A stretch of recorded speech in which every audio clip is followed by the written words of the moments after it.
Allah. Pantas 20 tahun kau merantau cari nafkah, ndak bisa baik hidupmu. Kenapa sholatmu bermasalah? Bagaimana datangnya rezeki? Datangnya dari tangan manusia. Maka kalau mau banyak rezeki, banyaklah temanmu supaya banyak tangan yang datang bawakan kau rezeki. Istrimu, suamimu enreyen dengan istri barunya. Hancur kau. Maka jangan terlalu pelit, ya. Sedekahlah ibu.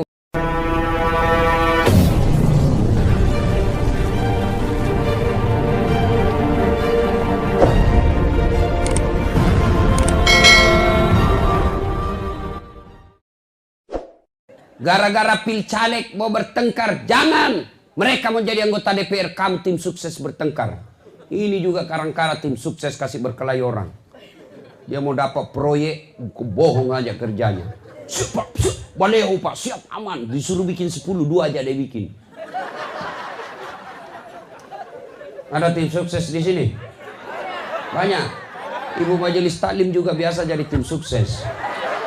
Gampang pak, anggota saya 100, tapi tolong belikan kami seragam. Pret. Ayo. Jangan bertengkar gara-gara janji-janji politik. Politisi kau percaya, hancur kau. Itu politisi kalau mau dipilih gayanya luar biasa. Pakai gamis, pakai songkok, pakai serban, bikin baleho, Allahu Akbar. Tidak pernah didapat di masjid. Apa pembohong begitu kau mau percaya? Dia bagi-bagi kartu namanya, pilih saya, kita sama-sama orang Sulawesi, pilih saya, ada masalahmu, nih kartu namaku, telepon saya 24 jam. Begitu terpilih, dia ganti nomor HP-nya. Itu yang kau mau percaya? Dongo. Ayo, sudah, jangan bertengkar. Sekarang sudah selesai pilpres. Kalau ada yang merasa dibohongi, kau tidak usah ribut. Kalau ada yang merasa dicurangi, kau tidak usah ribut. Serahkan kepada Allah. Demi Allah, tidak ada orang manusia yang mulia hidupnya kalau dia pembohong dan pendusta. Tidak ada itu orang yang hidupnya mulia kalau dia curang dan pembohong. Tidak usah ribut. Serahkan saja kepada Allah. Aturan hukum biarkan jalan. Jangan kau ribut. Lebih kau urus daganganmu. Ya. Sekarang tidak ada lagi 01, 02. Tidak ada lagi Prabowo, tidak ada lagi Jokowi. Yang ada sekarang 01 tambah 02 sama dengan 03 Persatuan Indonesia. Ya. 2. Penyebab orang bertengkar bermusuh. Apa? Sombong. Apa itu sombong? Pakai barang mahal, belum tentu. Pakai itu. Ibu-ibu punya emas, pakai itu emasmu supaya orang tidak remehkan kamu. Apa sombong? Belum tentu. Kapan kau sombong? Kalau kau hina orang yang pakai palsu. Pakai emasmu, pakai kalau perlu tulis emas murni. Tapi jangan kau remehkan orang. Nih bapak-bapak kalau mau pakai ini emas, pakai. Mau pakai Rolex, pakai. Mau pakai Rado, pakai. Mau pakai baju krokodil, pakai. Tahu krokodil? Cabuaya. Sekarang tidak ada lagi di sini pakai cabuaya karena dia sudah jadi buaya darat. Boleh pakai. Kapan kau sombong? Ketika kau hina tetanggamu. Kau tahu ini bajuku? Ini Singapura 3 juta. Kamu tidak bisa beli, miskin. Kau sombong. Ibu-ibu sombong. Pakai emasmu, pakai, namanya perhiasan. Kapan sombong? Kalau ibu menghina orang yang pakai bukan emas. Kau tahu ini emas Dubai 70 juta saya beli di Madinah. Kamu tidak bisa beli, orang miskin. Kau sombong. Pakai emas boleh, yang penting jangan kau terlalu sombong. Mentang-mentang pakai emas gelang, gak begini terus.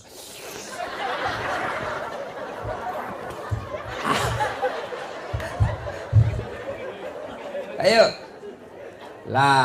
Lalu apa yang menyebabkan orang sombong? 1. Sebab orang sombong itu biasanya bertambahnya ilmu, kata Nabi.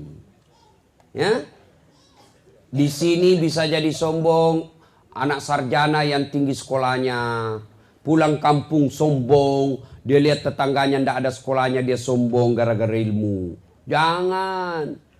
Ada juga orang sombong gara-gara ustadz. Banyak ilmunya sombong. Adakah ustadz yang sombong? Banyak. Mana ustadz yang sombong? Yang baru belajar agama 6 bulan. Itu pun melalui YouTube semua salah. Ayo adik-adik yang baru belajar ini. Yang merasa dirinya kelompok hijrah. Komunitas hijrah. Baguslah kau bertobat dan mendekatkan diri kepada Allah. Tapi jangan kaku memahami Islam. Ya. Kenapa kita berbeda-beda dalam memahami Islam? Mohon maaf ini kaum-kaum non-muslim yang saya boleh jelaskan. Kenapa ada perbedaan dalam Islam? Karena sumber hukum Islam kita itu ada 3. 1 Quran, 2 hadis, 3 pendapat ulama.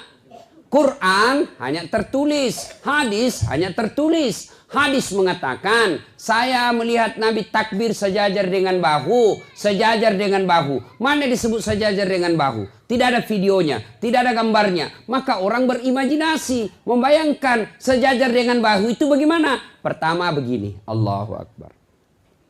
Kenapa? Sejajarnya dilihat dari depan. Ya toh? Yang kedua, Allahu Akbar. Sejajarnya dari atas, dia begini. Boleh, mau begini silahkan, mau begini silahkan. Semua ada dalilnya. Ada juga yang saya lihat begini saja. Ada juga. Ada juga begitu. Silahkan, jangan kau salahkan orang. Ada juga yang selalu serius. Allah. Silahkan. Jangan kau kasih salah orang. Begitu kau salahkan orang, maka kau akan bertengkar. Ada juga yang selalu serius. Allah.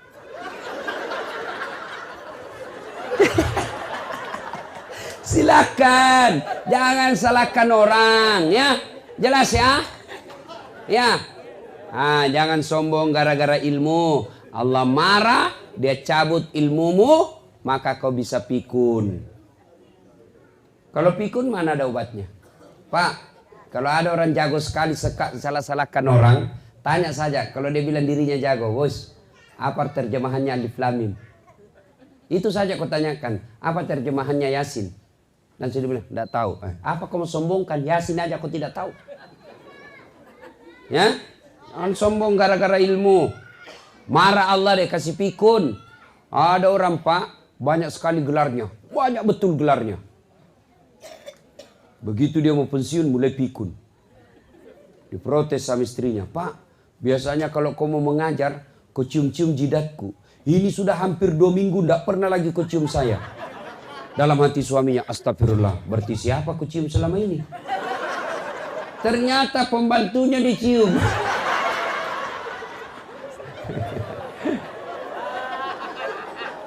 Dua, penyebab orang sombong. Apalagi penyebab datangnya sombong setelah bertambahnya ilmu, bertambahnya pangkat jabatan.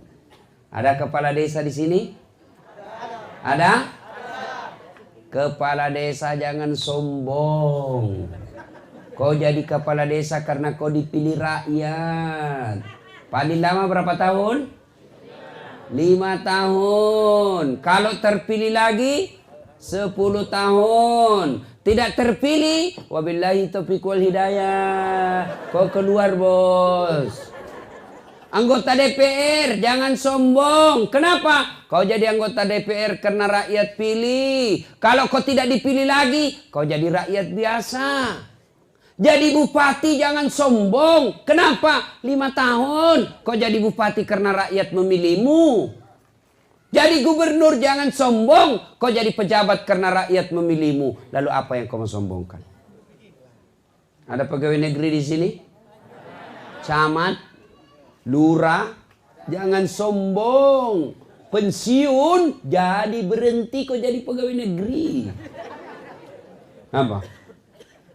Apalagi yang membuat orang sombong? Jabatan. Jangan. Allah tidak senang. Yang ketiga, sebab orang sombong. Apa? Bertambahnya harta. Jangan sombong gara-gara harta. Pak Ketua punya ruko banyak. Jangan sombong. Ayo, belajar dari Palu, Donggala, sekejap saja, dah sampai 10 menit miskin, gempa bumi hancur. Apa yang kamu sombongkan? Hah? Ayo, ada kawan saya kasihan, kerja tadi kaya di Palu, ndak punya asuransi, kena gempa rata, hancur semua harta-hartanya. Sekarang kerja di Makassar 1.500.000 gajinya 1 bulan. Apa yang kamu sombongkan? Oke lah, rumahmu bagus, tabunganmu banyak, tapi Allah marah, nah kasih penyakit. Penyakitnya apa? Tidak bisa makan nasi, tidak bisa makan garam, dilarang makan gula, dilarang makan daging, dilarang makan lembok, sambal, apa aja bisa namakan? Ubi rebus. Uangnya 1 miliar cuma ubi bisa namakan. Apa yang mau kau sombongkan? Hah? Apa yang mau sombongkan dengan harta? Jangan sombong. Ini cewek, apa kau mau sombongkan? Kau cantik 17 tahun, tapi 71 tahun. Masih cantik kau. Apa mau sombong? Apa ini bapak-bapak mau sombong? Jangan sombong. Allah tidak senang orang sombong. Makin tinggi pangkat, makin cerdas, makin banyak duit, dia tawadu. Oh, orang makin jadikan teladan. Nah, kau lihat itu Haji. Itu banyak duitnya nak, banyak hartanya, bagus jabatannya, tapi tidak pernah ngomong sombong. Yang kau sombong itu dia itu, contoh kau itu nak. Tapi kalau kau miskin, kata Allah, ya, ada 3 teman setan di dunia, 1 di antaranya ganiyun mutakabbir, orang kaya yang sombong. Minum dulu. 3 teman setan kata Allah dari dunia ini. Temannya setan. Siapa? Orang kaya yang sombong. Ganiyun mutakabbir. Itu temannya setan. Kaya harta sombong, temannya setan. Kaya pangkat sombong, temannya setan. Kaya jabatan sombong, temannya setan. Kaya ilmu sombong, temannya setan. Tapi orang masih bilang, ya wajarlah dia sombong, kaya, banyak uangnya, tinggi pangkatnya, cerdas, ya wajar dia sombong, ada jalannya. Tapi temannya kok setan. Tapi ini sudah miskin, pengangguran, mulutnya busuk, tidak ada kerjanya, jelek mukanya, bau keteknya, sombong lagi. Bukan mau temannya setan, kau sudah jadi setan cilaka. Nah, puncak kesombongan kata Allah, mereka yang enggan sujud. Puncak kesombongan mereka yang tidak mau sholat. Ini saya lihat ini ibu-ibu banyak yang malas sholat. Muka-mukanya saya lihat ini. Kapan ibu-ibu banyak tidak sholat? Selesai haid. Dia bilang suaminya, biasanya kau cuma 5 hari haid. Ini kau sudah 7 hari belum sholat. Orang belum bersih. Dia bilang suaminya, kau bohong toh? Apa bohong? Saya kasih lihat kok. Apa kamu kasih lihat? Ketawa baru dirinya nak kena ini semua ini. Ini. Apalagi perempuan banyak ndak sholat. Kalau ada pengantin, gara-gara make up, mukanya dikira tembok, coklat, biru, abu-abu, keren. Itu semua serba palsu. Bulu matanya panjang palsu, alisnya tebal palsu, bibirnya merah palsu, pipinya biru palsu, pantatnya gabus. Semua palsu. Apalagi ibu-ibu banyak dah sholat gara-gara pesta. Apa? Nih, jilbab. Jilbab sakaratil maut. 3 lapis, ada kuning, ada biru, abu-abu. Nah, kasih miring lagi sedikit di sini. Tuh ada yang miring-miring toh. Yang miring-miring barangkali miring otaknya. Ya. 14 pentulnya. Ada kayak pohon di belakangnya.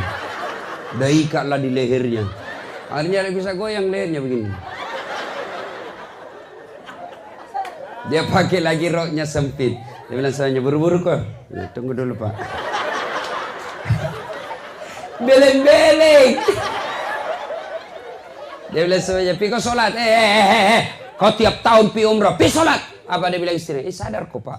Sadar, saya suruh kau sholat. Pi kau sholat. Dia bilang, kau tidak lihat ini jilbabku. Gara-gara sholat jilbab tidak sholat. Ini semua ini. Ya. Kalau bapak-bapak tidak sholat kapan? Kalau dia pergi melaut. Apa dilarang sholat di tengah laut? Tidak ada. Apa dibenarkan boleh tidak sholat ketika melaut? Harus tetap sholat. Gimana kita mau sholat Ustaz? Kita tidak lihat apa? Kita tidak tahu arah kiblat Ustaz. Kita di tengah laut. Kau lihat matahari di mana terbenam. Kalau di sana terbenam ya sudah kau menghadap ke sana. Berdiri. Kalau kau perahu kecil duduk saja. Kalau mampu kau berdiri, berdiri. Sudah itu kau harap sana. Tiba-tiba perahu goyang. Kau tidak usah goyang-goyang juga.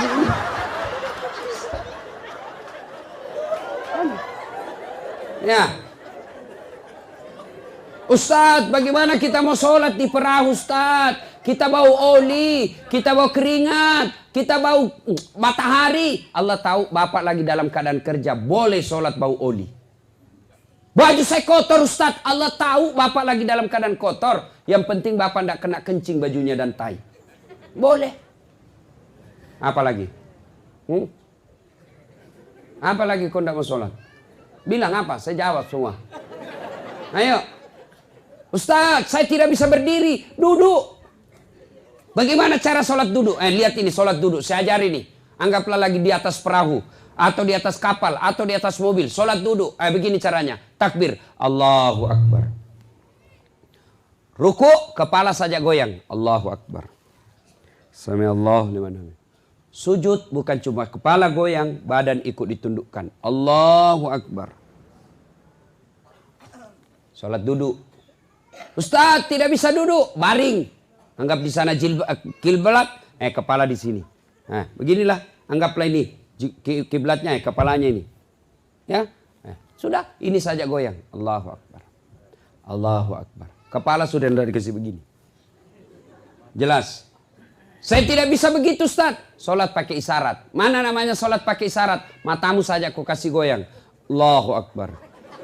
Sami'allahu liman hamid. Allahu Akbar. Boleh. Memang sudah begitu caranya. Mata pun sudah tidak bisa bergerak Ustaz. Sholat dalam hati.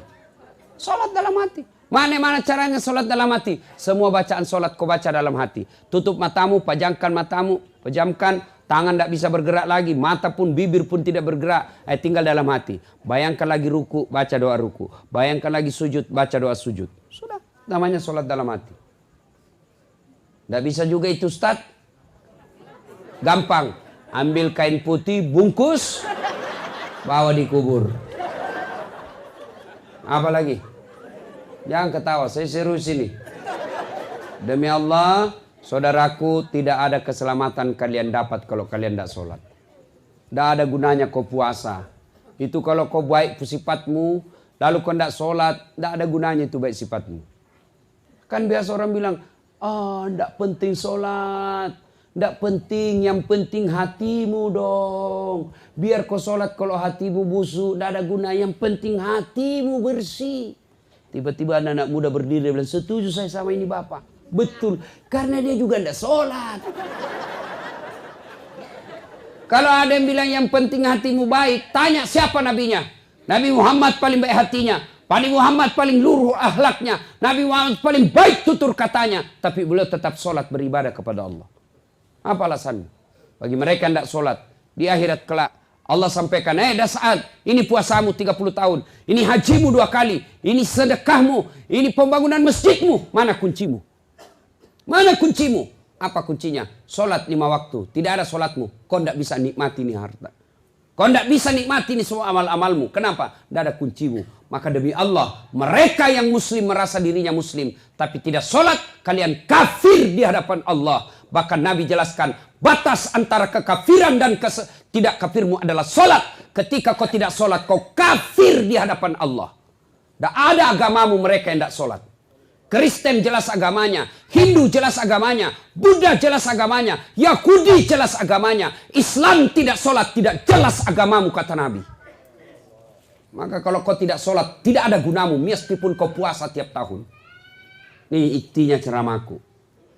Tidak ada gunanya kau semua baik sifatmu sama orang kalau kau tidak sholat. Apa susahnya sholat? Bilang, apa susahnya sholat?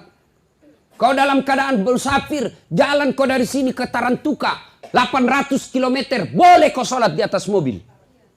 Boleh sholat dalam mobil. Di atas perahu, kau sholat di atas perahu. Saya tidak bisa wudhu, tayamum. Tidak ada susahnya itu sholat. Tidak ada. Kalau bapak tidak puasa, 3 tahun berturut-turut, taubat besok. 3 tahun puasamu yang lepas, kau bayar setelah kau taubat. Tidak ada dosamu. Tapi kalau bapak tidak sholat tadi subuh, bagaimana caramu bayar? Bagaimana caramu bayar yang tidak sholat subuh tadi? Tidak ada cara balasnya, kecuali kau tinggal suksaan neraka. Tidak bisa kau bayar sholatmu kalau sudah lepas. Gimana caranya? Saya sholat subuh Ustaz. Kapan kau mau sholat subuh? Besok Ustaz. Ya besok saya buntu besok. Saya sholat 2 kali. Lebih salah lagi. Makanya ketika kau tidak sholat, tidak ada nilaimu di hadapan Allah. Saya merantau Ustaz. Sudah 30 tahun merantau dari Bima. Sampai sini tidak bisa hidup sukses. Sholatmu yang bermasalah. Saya sholat Ustaz. Betul kau sholat tapi kau tidak ikhlas. Hayya 'alas shalah. Asar lagi. Barusan duhur. Kau tidak ikhlas. Saya sholat Ustaz. Betul kau sholat tapi tidak semangat. Rasanya tidak ketemu Tuhan. Tidak senang ketemu Allah. Allahu Akbar. Bismillahirrahmanirrahim. Maliki yaumiddin.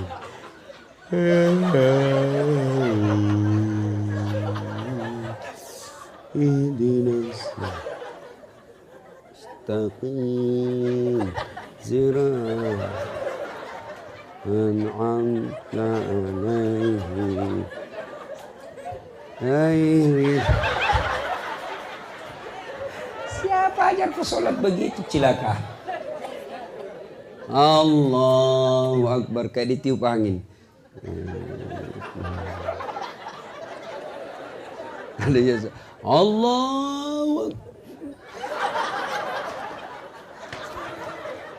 Pantas 20 tahun kau merantau cari nafkah, tidak bisa baik hidupmu. Kenapa sholatmu bermasalah?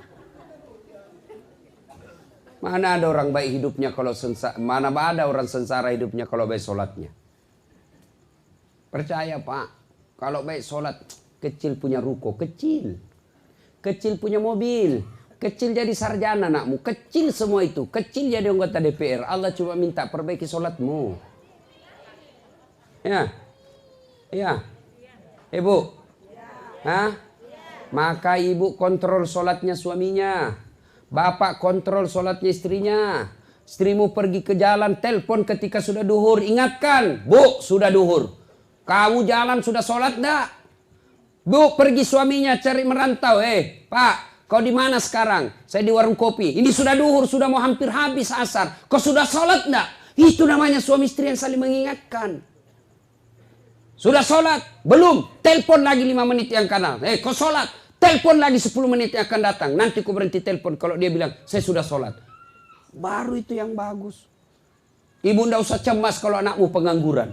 Bapak ndak usah cemas kalau anaknya ndak punya kerja. Tapi cemaslah dan malu ketika anakmu sudah sarjana tidak tahu sholat. Malu kalau tidak tahu bahasa Inggris. Ndak malu kalau anaknya ndak sholat. Ya? Paham? Hah?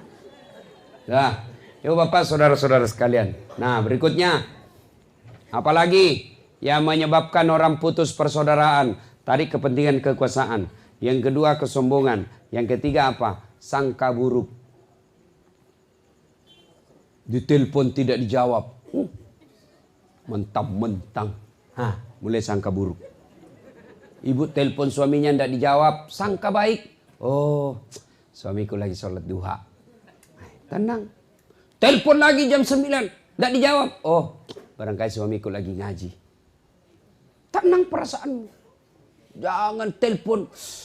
Pasti ada lagi ceweknya situ. Kau tidak bakal tenang itu. Demi Allah, tidak ada orang tenang kalau sangka buruk terus di otaknya. Tiba-tiba dapat WhatsApp, ih saya lihat suamimu bonceng cewek cantiknya. Oh berarti suamiku lagi ngojek. Enak perasaan. Ya, sangka baik. Jangan kau jadikan suamimu tahanan kota. Wajib lapor 24 jam. Baru keluar 1 jam menelpon. Di mana kau pak? Di mana kau? Di kantor. Bohong. Mana kau? Di kantor. Bohong. Tolong foto baru kirim. Ya. Ada bapak-bapak dikasih gitu istrinya? Ada di sini bapak-bapak? Hah? Ada di sini takut sama istrinya? Ada? Ada? Berhenti kau jadi laki-laki. Apa mau takut sama istrimu?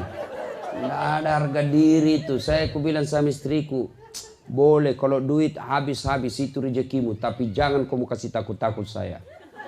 Nelpon di mana kau? Video call. Sistematik kita. Baru 1 jam mencari kita. Sampai di rumah dia ngomel kerjanya. Apa enaknya kita jadi laki-laki? Jangan takut sama istri pak ya. Dia bilang soalnya kalau dia marah Ustadz, dia kasih pecah piring Ustadz. Kalau dia kasih pecah piring pak, 1 kasih pecah kok 1 lusin. Piring boleh dibeli. Harga diri sebagai suami tidak boleh diinjak-injak. Allahu Akbar.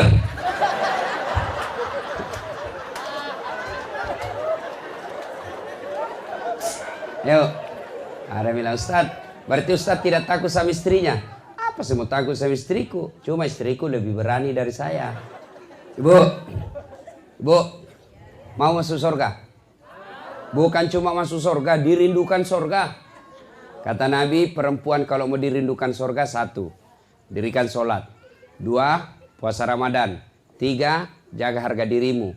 4, taati perintah suamimu, maka surga bagimu mana saja aku memasuki.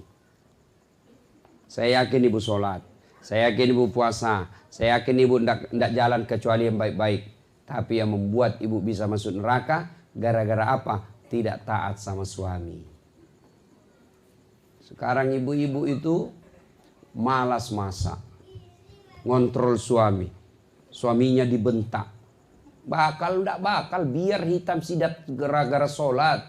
Kau puasa Senin Kamis, tapi kau kurang ngajar durhaka sama suamimu. Suamimu kau kata-katai, suamimu seenakmu bicara. Demi Allah kata Nabi, jangankan kau masuk surga, baunya surga kau tidak dapat ibu. Kenapa begitu Ustaz? Karena ibu itu ditanggung suaminya dunia akhirat. Artinya apa?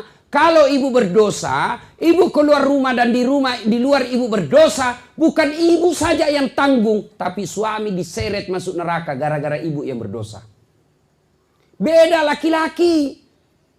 Suaminya ulama, suaminya penceramah, suaminya penghafal Quran, rajin sholat tahajud, tapi istrinya tidak pakai jilbab, istrinya tidak sholat, istrinya tidak puasa Ramadan, istrinya suka bertengkar sama tetangganya, meskipun suaminya ketua majelis ulama, suaminya masuk neraka lebih dulu baru istrinya. Makanya jangan suka ngomong. Tanggung ibu-ibu itu dunia akhirat. Kasih senang itu suamimu. Ibu, fungsi utama seorang suami bukan cari nafkah bagi ibu. Fungsi seorang suami yang utama bukan cari makan. Tapi apa? Mendapatkan ridho supaya ibu gampang masuk surga. Suamiku cerewet, biar saja dia masuk neraka. Yang penting ibu harapkan suamiku senang sama saya. Itu yang membuat saya gampang masuk surga. Kalau ibu suka ngomel, malas masak, di rumah tidak pernah cantik, berat badan tambah besar. Apa enaknya kita jadi laki-laki? Dulu itu ibu istri-istri dulu, suaminya kalau pulang mau pergi melaut, belum bangun suaminya, sudah siap makanannya yang dikaleng-kaleng dengan kopinya untuk dibawa ke perahu. Belum pulang suaminya sudah siap masakannya. Sekarang ibu-ibu pulang suaminya, masakan 3 hari dipanasi nasi goreng. Jangan ketawa. So model-model perempuan malas ini. Enak juga kita suami itu kalau pulang capek melaut. Pulang suami disambut istrinya dengan dandanan yang baik, rapi, parfum. harum, disambut dengan senyum. Assalamualaikum kakandaku Arjunaku. Ya Allah, terima kasih kau kirim datang kembali pahlawanku. Mau pergi suaminya melaut, dia sambut, dia lepas dengan lagu. Ku lepas di kau pahlawan. Itu pulang suaminya, disambut lagi lagunya. Pulang suaminya, duduk suaminya, dia buka kaos sepatunya, lalu menyanyi. Bila kamu di sisiku, hati rasa syahdu. Enak, langsung hilang capeknya tuh suami di laut. Masuk lagi suaminya, dilihat rumahnya berantakan. Begitu suaminya mau marah, dia lihat suaminya mau marah, langsung lagi menyanyi istrinya. Insaflah wahai manusia. Enak kan perasaan jadi suami. Tapi itu dulu. Ibu-ibu dulu itu begitu lagunya. Sekarang lagunya ibu-ibu sekarang modern apa? Yo ayo. Yo ayo yo.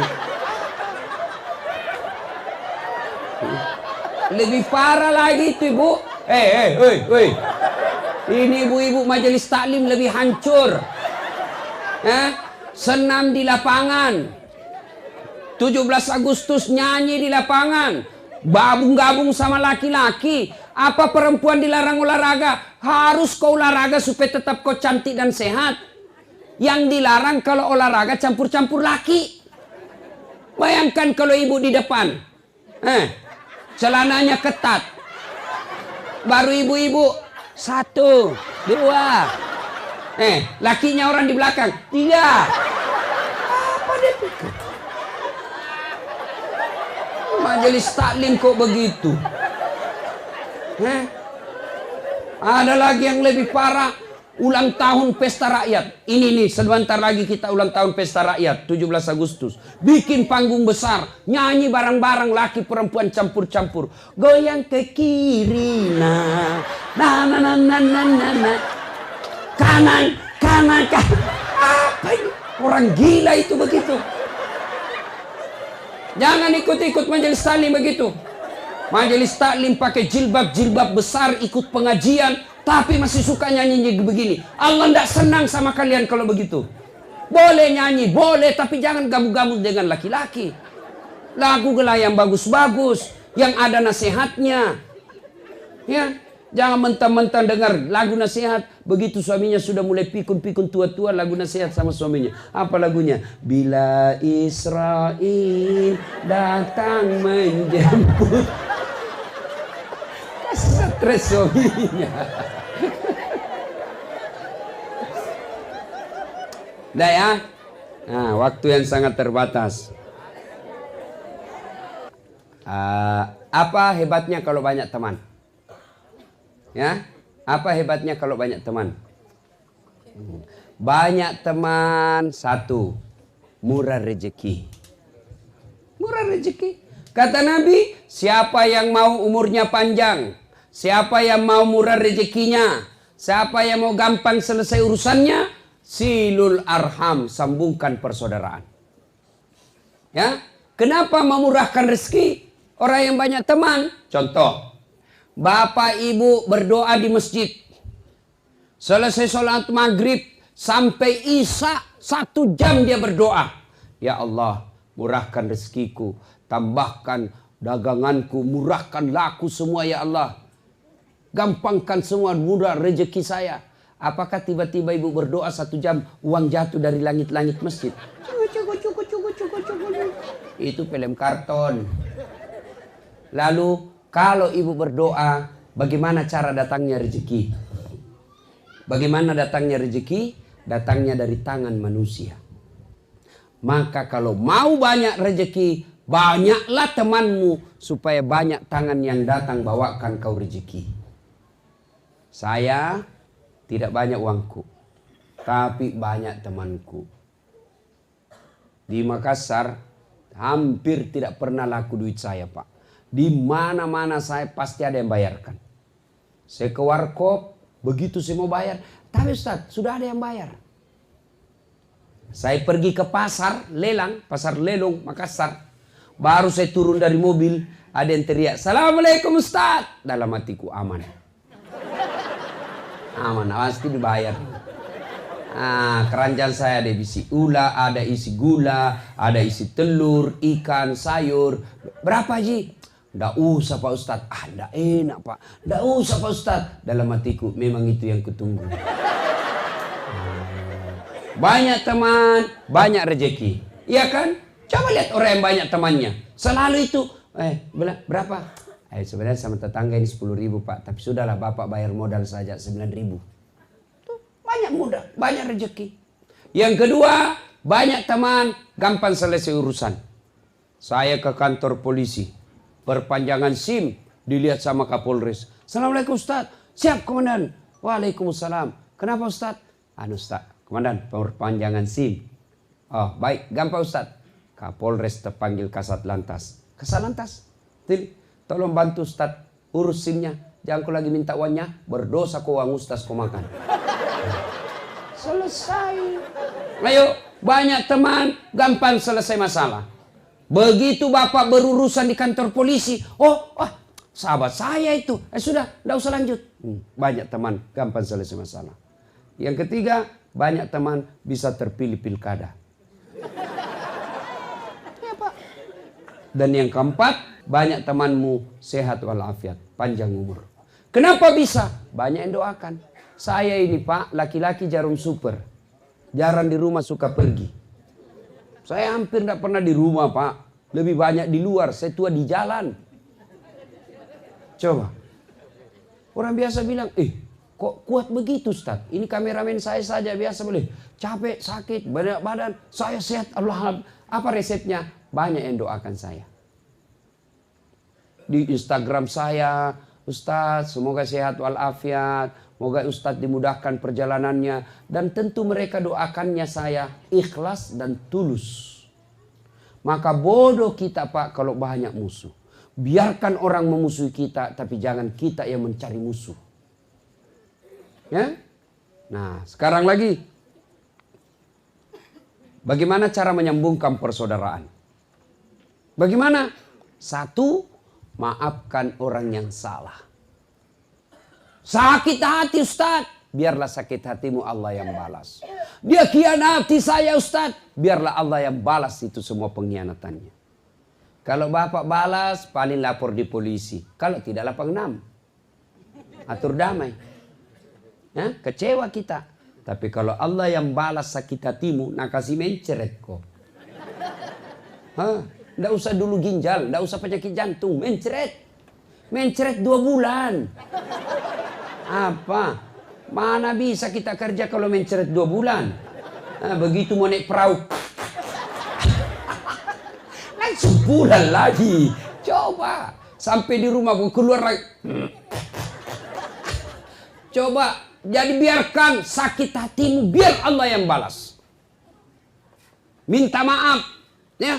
Tidak maafkan saya, bukan urusanmu. Maafkan orang. Yang kedua, cara menyambungkan persaudaraan, bersedekah.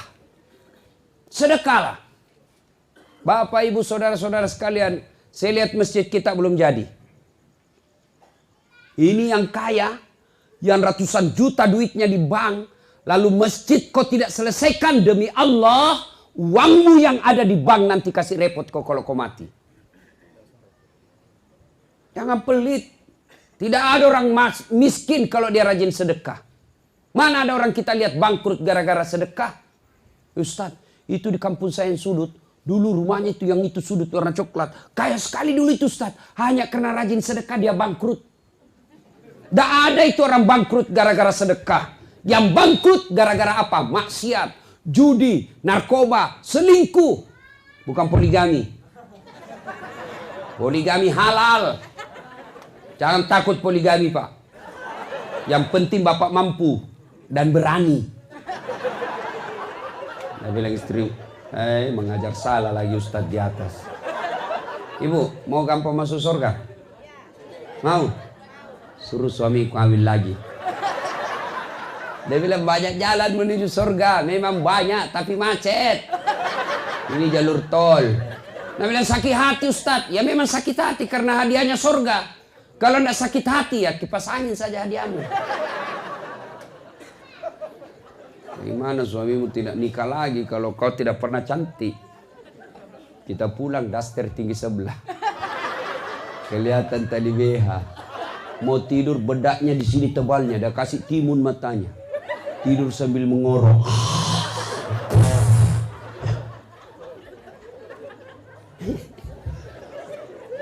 Ayo sedekah.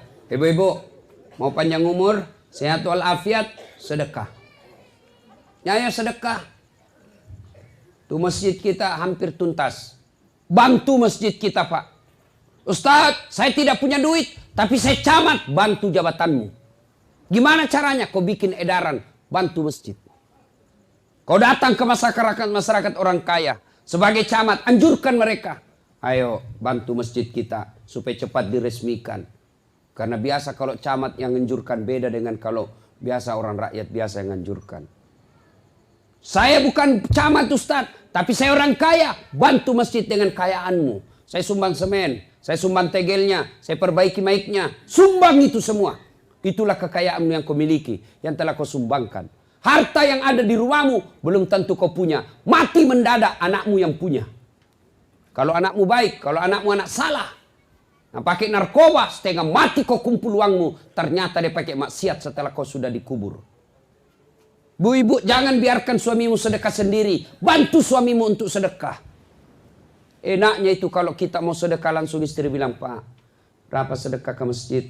300 ibu, tambahlah jadi 500. 200-nya untuk saya. Ini sedekah. Iya, karena itu ibu, sedekah itu nafsu-nafsi. Kalau suamimu bersedekah tidak pengetahuan ibu, ibu tidak dapat pahalanya. Makanya bilang, ibu, bapak 300, saya 200. Yang 200 ini untuk amal saya di akhirat nanti. Kalau ibu tidak sedekah, suami nanti masuk surga, ibu masuk neraka. Ada memang itu orang pelit sekali, ibu-ibu. Mau lihat pelitnya ibu? Kalau dia ke pasar, beda 1000 tuh dia kelilingi semua pasar. Ketawa sambil baku lihat. Dia bayangkan dirinya. Kalau penjual sayur dia tawar setengah mati. Padahal kalau masuk ke mall tidak pernah ditawar. Berapa sayurmu? 1000. Mahal betul. 900 ya? 1000 bu.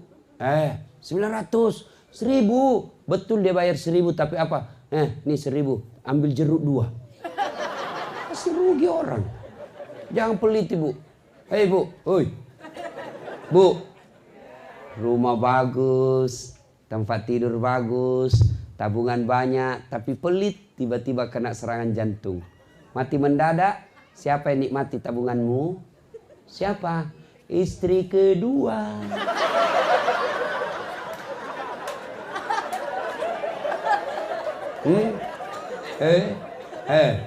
Kau sudah dikubur disiksa sama malaikat karena kau terlalu pelit. Istrimu, suamimu enreyen dengan istri barunya. Hancur kau. Maka jangan terlalu pelit. Ya, sedekahlah ibu. Demi Allah. Saya tidak bisa sedekah 1 juta. Sedekahlah dengan seadanya. Saya tidak bisa sedekah dengan uang Ustaz. Saya orang miskin. Sedekah kau dengan tenagamu. Bangun itu masjid. Kau datang angkat-angkat semen. Saya tidak camat, saya tidak orang kaya, saya tidak punya tenaga. Sedekah dengan ilmumu, pakai otakmu kalau sebagai mahasiswa. Saya juga tidak punya otak Ustaz. Sedekahlah dengan cara apa? Diam. Jangan banyak bicara. Ada juga tidak pernah datang di masjid, tidak pernah nyumbang, tidak pernah gotong royong. Diam saja kau pelit. Ya, sedekah. Bantu tetangga. Demi Allah, tidak ada orang bangkrut gara-gara sedekah. Ustaz, kenapa saya miskin? Susah pergi umroh. Karena kau pelit. Selalu berpikir kalau saya belanja ini nanti apa besok. Nanti besok apa. Jangan putus asa. Allah punya rezeki. Allah yang ngatur itu rezeki manusia. Kenapa kita miskin? Karena selalu nolak sedekah. Kalau saya sedekah ini, apa saya makan besok? Kalau saya bantu ini, apa saya lusa? Allah marah kalau kau tidak percaya. Rezekimu lusa ada yang Allah yang atur. Keluarkan hari ini. Soal besok, Allah yang tahu punya urusan. Maka ibu jangan pelit. Jangan kau takut bersedekah. Tidak ada orang miskin gara-gara sedekah. Maka bersedekahlah supaya Allah ganti lebih banyak dari itu. Kenapa kita tidak bisa lepas dari kontrakan? Karena ibu pelit. Bawa ke masjid sedekah dengan niat. Ya Allah, sedekahku ini agar rezekiku lebih banyak. Coba lakukan itu. Percaya mulai besok. Telepon saya Ustadz pembohong kalau rezekimu tidak nambah. Yang penting kau sedekah. Tapi kalau tidak mau keluar, Allah berpikir ini tidak yakin sekali saya kaya. Sudah kasih miskin aja itu orang. Ana inda sonni abdi bi. Saya tergantung sangkanya hambaku. Kalau dia sangka kaya, saya kasih kaya. Kalau dia sangka miskin, miskin kalian. Nah ibu bapak, saudara-saudara sekalian. Berikutnya, yang ketiga, cara menyambungkan persaudaraan. Berbuat baik kepada orang jahat. Berbuat baik, mukhlisin namanya. Bapak disakiti, jangan dendam, jangan balas. Tapi balas dengan apa? Doakan mudah-mudahan dia dapat hidayah. Masih ingat kisahnya? Rasulullah di Taif. Dilempari satu kampung sampai robek bibir beliau. Datang malaikat Jibril menawarkan bantuan. Ya Muhammad, sudah keterlaluan ini orang Taif. Kau berdoa kepada Allah. Saya diperintah Allah, kau berdoa saja. Saya hancurkan mereka satu kampung. Apa kata Nabi? Ya Jibril, jangan. Mereka melempari saya karena mereka tidak tahu saya membawa manfaat buat kalian. Kalau Allah ingin mendengarkan doaku, maka saya berdoa, ya Allah, berikan mereka hidayah. Mereka petunjuk supaya mereka beriman kepada aku. Diberi hidayah. Begitu memaafkan orang yang salah. Bapak ibu saudara-saudara sekalian, ini yang disebut innallaha yuhibbul mukhlisin. Allah mencintai orang yang memaafkan sesamanya muslim. Bukan cuma saja memaafkan, tapi dia juga berbuat baik kepada orang yang menyakitinya. Itu yang disebut mukhlisin. Ini gampang diucapkan tapi sangat sulit diamalkan. Karena hadiahnya surga. Yang keempat, cara menyambungkan persaudaraan. Datangi kawan kita. Tidak sekedar hanya kita bikin WhatsApp, foto, baru kita kirimkan. Selamat Hari Raya Idul Fitri. Mohon maaf lahir dan batin. Saya sadar banyak sekali dosaku kepadamu. Maaf ya. Caranya apa? Jabat tangannya. Pandang matanya. Senyum. Selawat kepada Nabi yang keempat. Lalu yang paling penting sebut judulnya dosa. Pak Ustadz, maafkan saya. Kenapa dek? Pernah hilang sandalnya? Iya woi, saya sayang betul itu sandalku. Nggak tahu siapa yang curi. Saya minta maaf Ustadz, saya ngambil. Dikasih kembali dulu sandalku. Selama tidak dikasih kembali, selama itu maafnya tidak diampuni.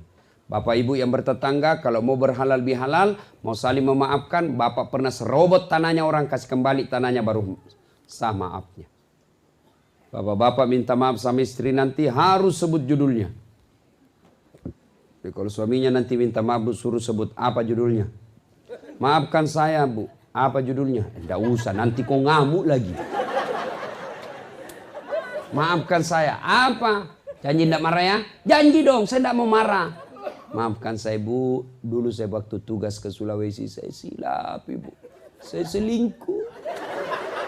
Dia bilang istrinya, saya maafkan pak. Begitulah manusia biasa. Saya ikhlas memaafkan bapak. Karena waktu bapak juga tugas ke Sulawesi, saya juga selingkuh.